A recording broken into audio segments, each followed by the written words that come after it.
Linux is all the rage right now. With Windows definitely falling apart, it isn't exactly surprising everyone is running away from Windows and toward Linux.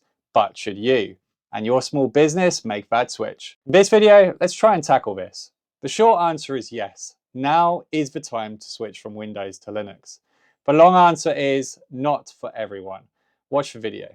Anyway, in my company, which has 4 offices and 25 employees, the next time someone comes to me and says their PC or Windows system has an issue, I will be switching it straight to Linux.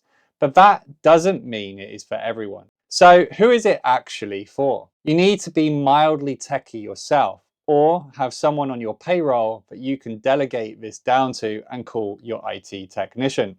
For example, you need to know how to boot from USB for the installation process. Not difficult, but it's not something everyone knows how to do. Linux comes with a surprising number of weird bugs as well. For example, I installed MyOS CatchyOS in Cambodia. I couldn't change the file date and times or login screen off Cambodian. That took 30 minutes and terminals to figure it out. Various distros I downloaded had weird interface bugs where, for example, I can't drag and drop windows. Screenshot software has been an absolute nightmare for me, very buggy. But you get the idea. There is nothing unsolvable and nothing you can't work around, but it takes a bit of patience and skill to sort out.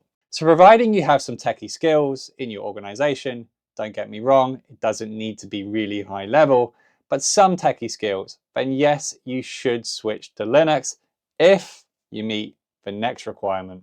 So most work these days is done in the browser. This is a fact. Look at your day-to-day and look at your staff's day-to-day and consider, are you actually using any specific software that is Windows only based? I would imagine for 99% of you out there, the answer is no. So for example, in my company, we use Power BI from Microsoft a lot. I had to get my programmers to recreate these reports inside our e-commerce software before I could finally move over. Video editing, I believe, is good enough on Linux, but if you are a DaVinci Resolve user, for example, this is a massive thing to consider. Photoshop or Lightroom user, you get the idea.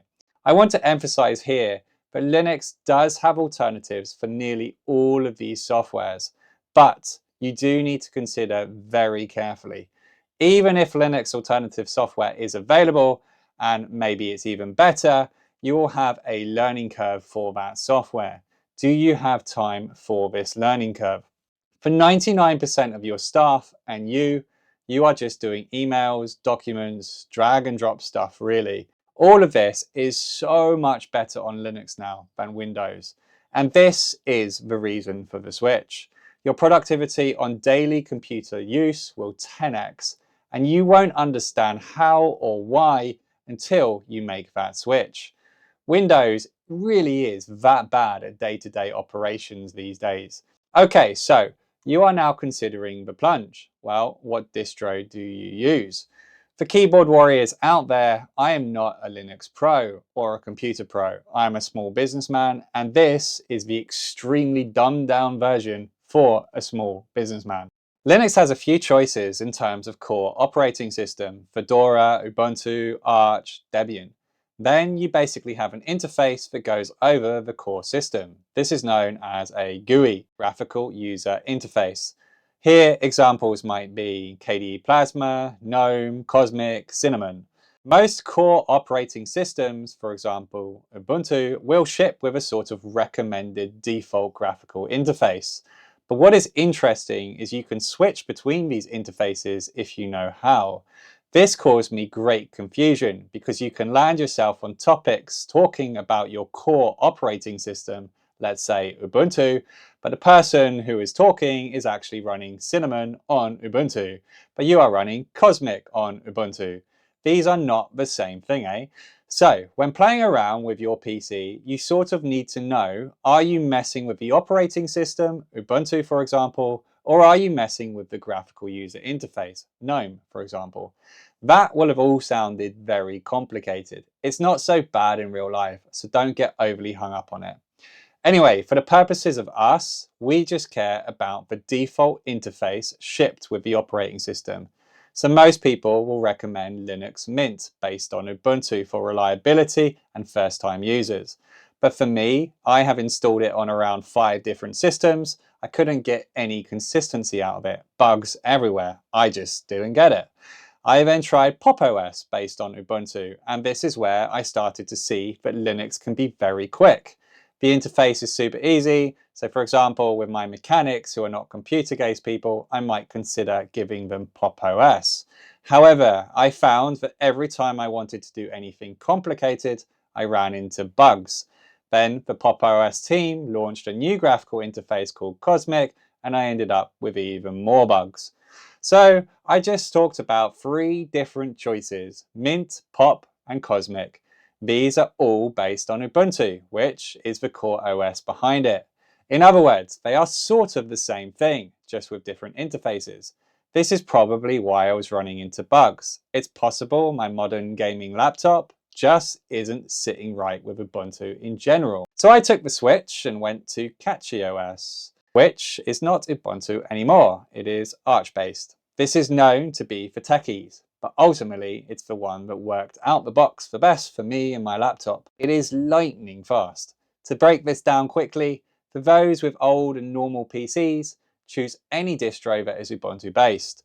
For those running really modern hardware like gaming laptops, you probably need to consider an Arch based distro. That's my experience anyway. From research on the internet, Fedora just has a very different vibe and workflow in general, so I didn't go down that rabbit hole.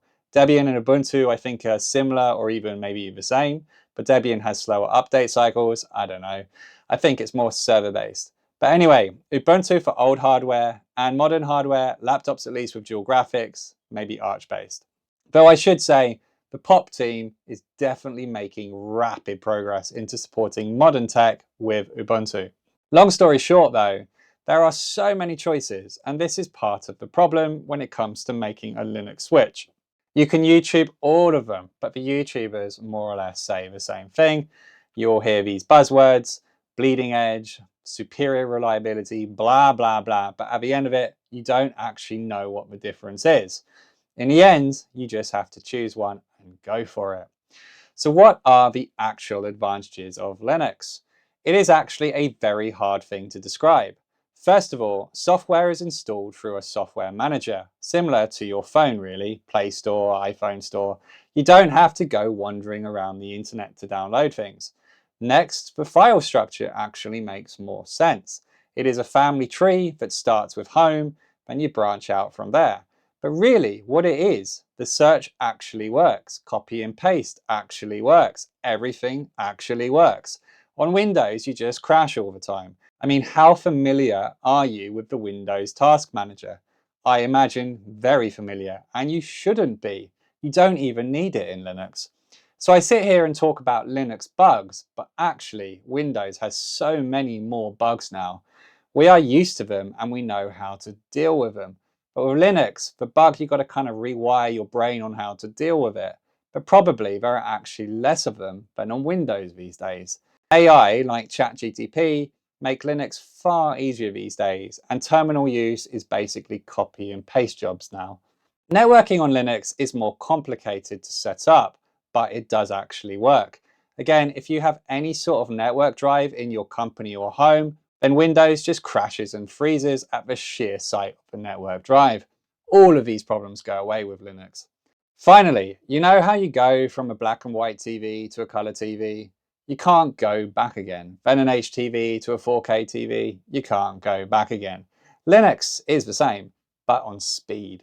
When you make the switch, you realize that Windows is so clunky and slow. Very difficult to go back to it when you see how fast and snappy your computer can really be.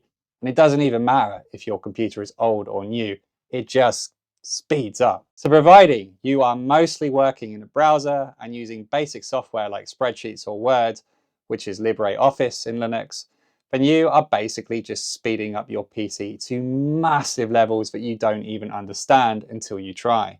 You also don't need to upgrade the rubbish PC you have in your office that is 10 years old. Put Linux on it and it's going to be a firecracker of a PC again. You are seriously saving money here if you can figure out how to get off Windows. Long story short, your upgrade cycles of tech in your business and home will slow down, whilst your productivity will go up. Big savings if you think about it. So to wrap this video up, providing you have some techie-based background behind you or someone in the company, and providing you have a bit of downtime to learn the switch, then yes, you should be switching everything over to Linux. Not all at once, but the next PC you buy, immediately uninstall Windows and start with Linux on it. The next PC that gets wiped out by an employee on porn sites, yep, format it straight to Linux.